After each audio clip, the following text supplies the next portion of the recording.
દલિત સમાજને ગૌરવ થાય એવી ઘટના જે મુંબઈમાં ઘટી એ આપ સૌના ધ્યાન ઉપર મૂકો છો.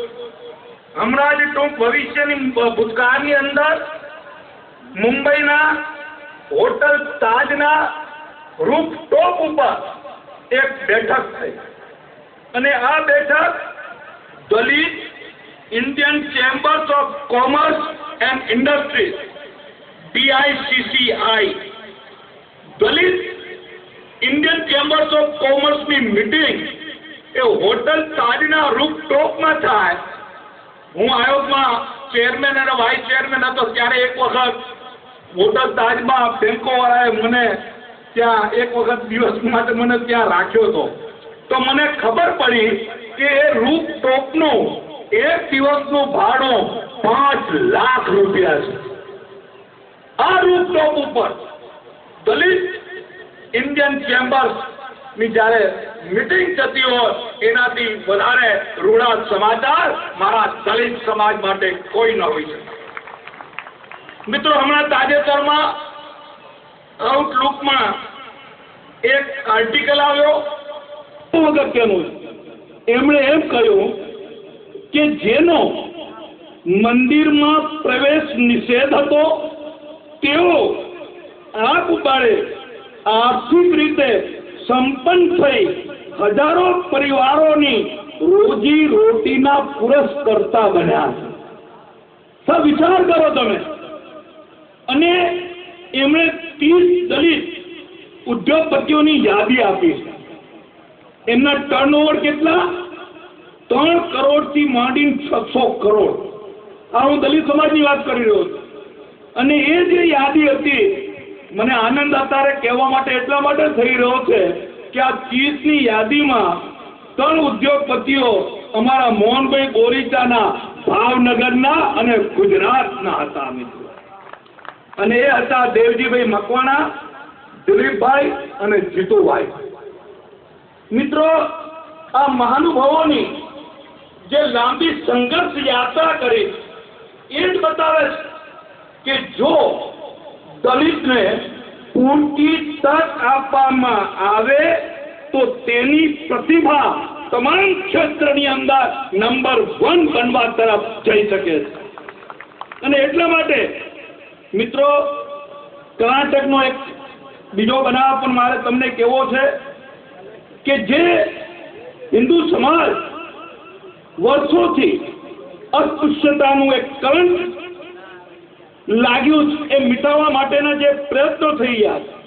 કર્ણાટકમાં જે થયું, એમણે એક પ્રયોગ કર્યો અમૃતભાઈ. એ ઘટનામાં એક બાજુ બ્રાહ્મણ સંત એને દલિત વસ્તીમાં પદયાત્રા કરી, બીજી બાજુ જે દલિત સમાજના સંત હતા એને બ્રાહ્મણ વસ્તીમાં પદયાત્રા કરી. અને આ બંને વસ્તીઓમાં એમને એક જ ભાવના જોવા મળી. મિત્રો, પેશાવર મઠના વિશ્વેશ્વર તીર્થ સ્વામીજીએ દેવરાજ ઉર્સ કોલોનીમાં વસતા દલિત અને સફાઈ કામદારોના વચ્ચે પદયાત્રા કરી. અને એ રીતે દલિત સંત મદારા ચેના સ્વામી એમણે કૃષ્ણ મૂર્તિપુરમની બ્રાહ્મણ વસ્તીમાં પદયાત્રા કરી. અને આ એવી ઘટના છે કે આ વિદ્યારાણ્યમ પૂનમના એક નારાયણ બ્રાહ્મણ પરિવારને ત્યાં એમણે નિવાસ કર્યો. મને જે કહેતા ગૌરવ થાય છે કે આ બ્રાહ્મણ પરિવારે એ દલિત સંતના પગ ધોયા અને પગ જોઈ એની પદ પૂજા કરી. સાવ ફેરફાર નથી. આ હિન્દુ સમાજની અંદર જે ચેતના જાગી એ જ રીતે ચોથા સુકનના સમાચાર એ વારાણસીથી આવ્યા અને એમાં આખું ઊંચકીને ગર્વથી કહી શકીએ, હા અમે હિન્દુ છીએ એવી અનેક વાત આ હિન્દુ સમાજમાં આવી રહી છે.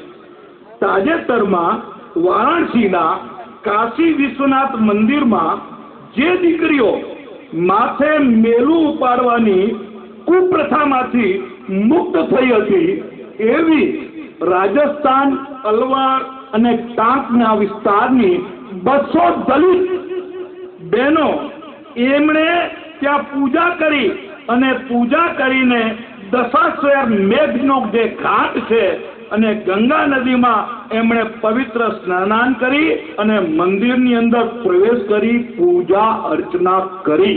આ સફાઈ કામદાર મારી બહેનો હતી. ભાઈઓ અને બહેનો, આપણે આજના કાર્યક્રમની શરૂઆત ડોક્ટર ભીમરાવ આંબેડકરના ફોટા પાસે એમને ફુલાર કર્યા અને દીપ પ્રાગટ્ય કર્યું. મિત્રો, આ માનવને વંદન કરીને આપણે આ કાર્યક્રમની શરૂઆત કરી. મારે કહેવું છે કે માનનીય મુખ્યમંત્રી નરેન્દ્રભાઈ મોદીના નેતૃત્વ નીચેની આ સરકારમાં ડોક્ટર બાબા સાહેબ આંબેડકરના જે વિચારો હતા એને બહુમાન આપ્યું છે અને સાથે સાથે રાજ્ય સરકારની અનેક યોજનાઓ ડોક્ટર બાબા સાહેબ આંબેડકરને સમર્પિત કરી છે. અત્યાર સુધી તમે જોઈ જાઓ, તમને 2-4 નામ જ મળે અને ઈ નામ પણ એક જ પરિવારના, એમાં બીજું કોઈ આડું અવડું ઘૂસી પણ ન શકે નહીં.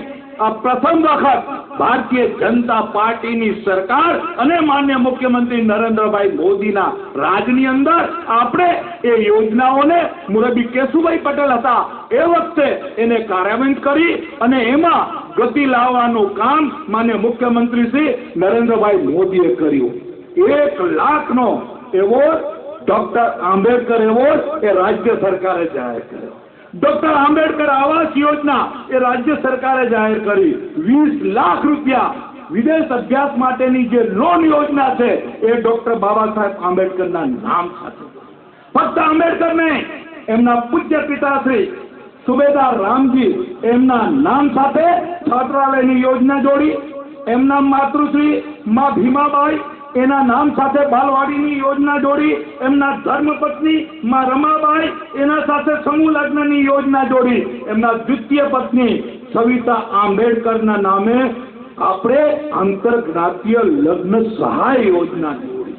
મિત્રો, રહી જતું હતું એક, હું રાણીપ ગયો તો જયભી હાજર હતા, મણિભાઈ પણ ત્યાં હાજર હતા.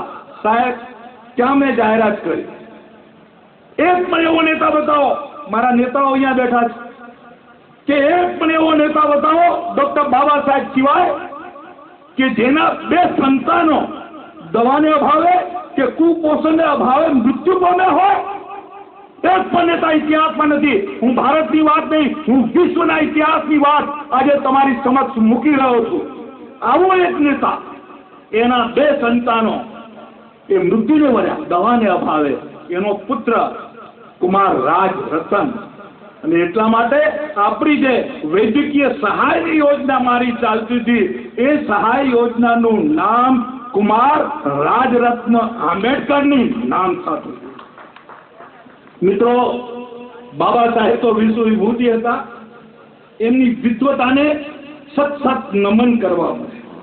મિત્રો, એમના જે વ્યાખ્યાનો છે ને એ કોઈ વાંચે ને તો બધા એના ફેન થઈ જાય. એ પછી ગાંધીવાદી હોય, એ સામ્યવાદી હોય કે મૂડીવાદી હોય, જે કોઈ વિચારક એક વાર બાબા સાહેબને વાંચે એટલે એ નોખાય. અને ડોક્ટર બાબા સાહેબ કેવા હાજર જવાબી હતા એ તો સાહેબ બંધારણ સભાની કોઈ સ્ક્રિપ્ટ વાંચે, એની જે કંઈ મિનિટ્સ લખાઈ છે એ વાંચીએ તો ખબર પડે એક જે કોઈ એની અંદર સુધારા વધારા સંવિધાન સભામાં આવ્યા એના ડોક્ટર બાબા સાહેબે તર્કબદ્ધ રીતે ખુલાસાઓ અને સ્પષ્ટતાઓ એ રીતે કરી કે બધા ખારિજ થયા. અને વિશ્વનું એવું એક બંધારણ સૌથી મોટું, સૌથી સુંદર જો બંધારણ બન્યું હોય તો એ ભારતનું સંવિધાન છે અને એના રચયિતા ભીમરાવ આંબેડકર છે. એનું ગૌરવ આપણે લઈએ છીએ. કોના વખણાતા તો એમાં પ્રમુખ અબ્રાહમ લિંકન, અમેરિકાના પૂર્વ પ્રમુખ, પૂર્વ વડાપ્રધાન વિન્સ્ટન ચર્ચિલ, એમના પણ વખાણ થતા. કાર્લ માર્ક્સ એ મૂડીવાદી હતા, પ્રખર મૂડીવાદના વિરોધી હતા, મૂડીવાદના પ્રખર વિરોધી કાર્લ માર્ક્સનું. આ બધાના જયારે અહેવાલો મેં જોયા તો રિપોર્ટ એવું કહે છે કે આ બધાના એક પ્રવચન એ વિશ્વ વિખ્યાત થયા છે. ડોક્ટર બાબા સાહેબ આંબેડકરના 50% પ્રવચનો આજે વિશ્વવિખ્યાત છે અને બંધારણની અંદર એ જે કંઈ બોલ્યા એને લોકો આજે વાંચી રહ્યા છે. અને એટલા માટે માનનીય મુખ્યમંત્રી શ્રી નરેન્દ્રભાઈના નેતૃત્વ નીચેની આ સરકાર દલિતો માટે, હું પેલા એમ બોલતો ભાષણોમાં કે જન્મથી મૃત્યુ સુધી, શ્રીમાળી સાહેબ જન્મથી મૃત્યુ સુધીની વાત કરતો, પણ હવે મારે એમ કેવું પડે છે કે જન્મ પહેલા અને મૃત્યુ પછી પણ આ સરકાર મદદ કરે છે.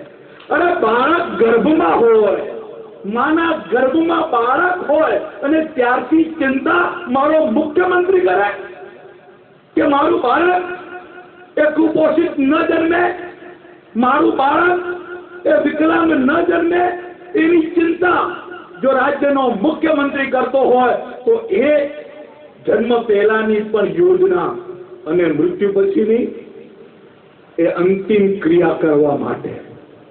સાહેબ, કફન કાઠીના પૈસા ઘરમાં ના હોય એવા પરિવારો મેં જાતે જોયા છે.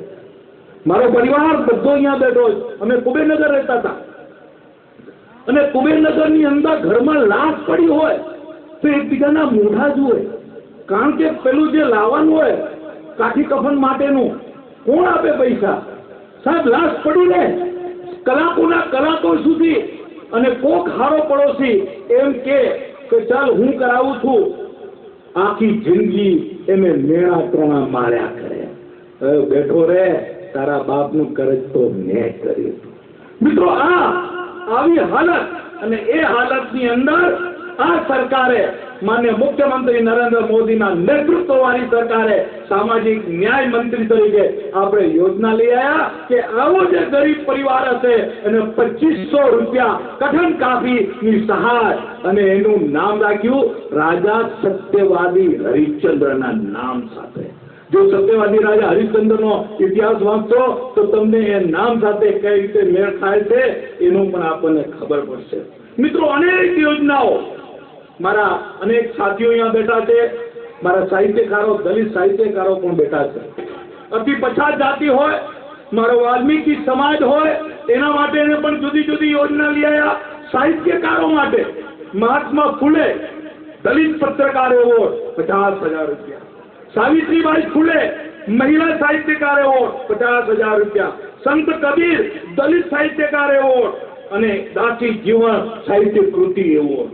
મિત્રો, એક એક સાહિત્યના 4 એવોર્ડ, દલિત સાહિત્ય માટે 4 એવોર્ડ આ રાજ્ય સરકારે જાહેર કર્યા છે. મિત્રો, એમ કહીશ કે બાળકને ભણવા મૂકો ત્યાંથી કરીને ઉચ્ચ શિક્ષણ પ્રાપ્ત કરે ત્યાં સુધીની સહાયની યોજના છે. અને એટલા માટે આજ સુધી મારા બંને નેતાઓ બેઠા છે. આ ગુજરાત सरकार में बच्चा पहली कक्षा में प्रवेश करता है, उसके साथ ही उसको स्कॉलरशिप ऑन फर्स्ट डे उसको दी जाती है. पहले दिन जब 3-3 साल तक स्कॉलरशिप नहीं मिलती थी, आज प्रवेश के पहले दिन उसको स्कॉलरशिप दी जाती है. મિત્રો, જે પ્રમાણે અત્યારે સમય બદલાઈ રહ્યો છે એ પ્રમાણે દલિત સમાજે પણ પોતાનું સંગઠન મજબૂત કરવું પડે, વાડાઓમાંથી બહાર નીકળવું પડે. અને એના માટે આપણા જે રાષ્ટ્રીય સ્વયંસેવક સંઘના પૂર્વ સરસંઘ ચાલક સદય સુદર્શનજી એક સુંદર ઉદાહરણ આપતા. સંગઠન એ શક્તિનો આધાર છે. અને પુરાણોની એક વાર્તા કહેતા, એમાં એમ કહેતા કે શરૂઆતમાં દેવ અને દાનવ એનું જ્યારે યુદ્ધ થતું ત્યારે હંમેશા દેવ હારી જાય અને દાનવ જીતે. એટલે બધાને નવાઈ લાગી. દેવો બધા ભેગા થઈ અને બ્રહ્માજી પાસે ગયા અને બ્રહ્માજીને એમ કહ્યું કે અમે સજ્જન છીએ, અમે કોઈનું બુરું ઈચ્છતા નથી, છતાં અમે હારીએ છીએ કેમ? બ્રહ્માજીએ જે દેવોને સલાહ આપી હતી અને જે સૂચન કર્યું હતું, હું મારા પરિવારને કહેવા આવ્યો છું. બ્રહ્માજીએ એમ કીધું, તમે સજ્જન છો